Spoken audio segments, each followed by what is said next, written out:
So, Dwayne, the scale of this movie is huge and it's very entertaining.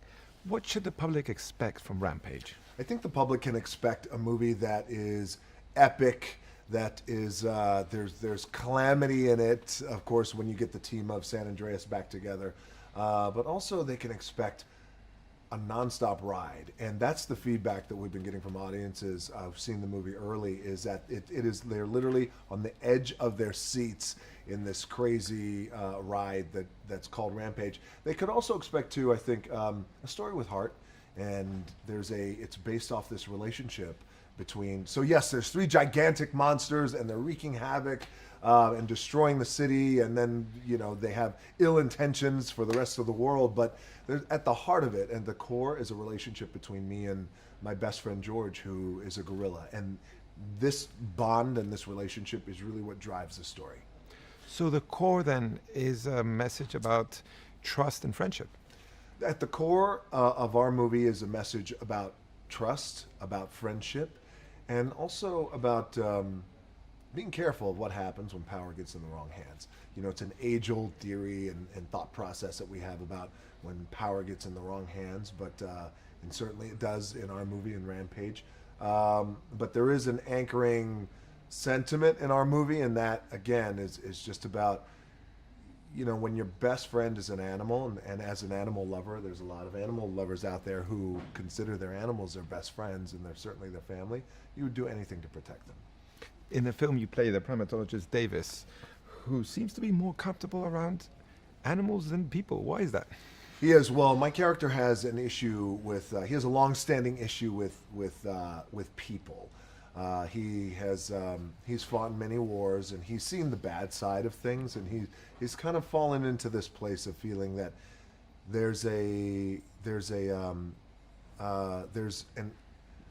quality and an authenticity about animals that he has found he can't find in people anymore. So that's why his best friend happens to be a gorilla. And he also has this philosophy that when animals like you, they lick you, and when they don't like you, they eat you.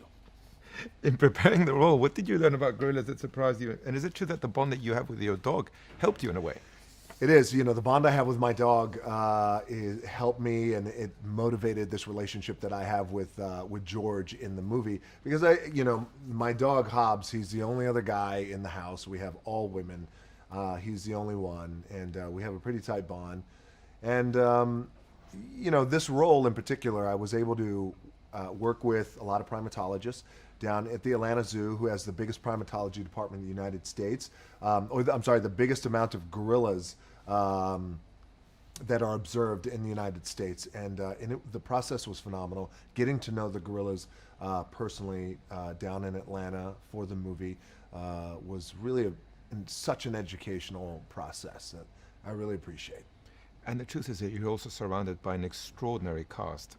What can you say about that? We've got a phenomenal cast, and that I got very lucky. That the script came in and the material was good when we sent it out to everybody, from Malin Ackerman to Naomi Harris, Jeffrey Dean Morgan, P.J. Byrne, Joey. I'm too sexy for this world, Manganiello. We have, and of course, the real stars of Rampage are Ralph, George, and Lizzie, who are the gigantic monsters. You mentioned before how you reunited with the same team of San Andreas, and Journey too, also. Yeah. With filmmaker Brad Peyton, of course, at its helm. What do you enjoy about working with Brad, and why do you think he was the right director for this project? What I enjoy about Brad is he's an ambitious director. He's a very creative director, but he's a director who loves movies. Now, generally, you will find that all directors love movies, but there's a type of movie that Brad is always inspired by. The movies in the 80s and 90s, Spielberg, James Cameron, directors like that, and those kinds of movies where the action is incredible action, but it's rooted in a heart. For example, Terminator 2, it's rooted in a heart. You have Jurassic Park that is rooted in a heart. That's big scale movies like that. And I think when you have a director who not only loves movies, but also has a childlike thought process in terms of he approaches his love for movies like a child, and he holds on to that, I think when, as a filmmaker, if you're inspired in that way, then when an intellectual property, a script comes around like Rampage, and it's based off a video game, and you have the opportunity to tell a story that was not there in the backstory of the original video game. It's not complex at all, the video game from the 80s. Unlike today's video games have very compelling and complex storylines and backstories. When you have a filmmaker like Brad and you give him this kind of material, I really feel like he shines in this kind of material because he loves things, and I mean this respectfully. When some sort of action and activity can happen and it bubbles up to a big explosion, which then has a domino effect for other bigger things happening, calamity-wise, but yet can undercut it at the right time with humor, can then come in with some heart, can then come in with some, well, quite frankly, some sadness and some tears. Brad's the perfect guy for this kind of movie. And I really felt it, and I'm not just saying it because this is my third movie with him, but I felt it from day one when the script came in that Brad was the perfect director. And the result is very entertaining.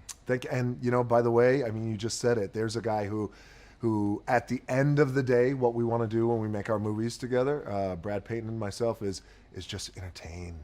It's really just entertain.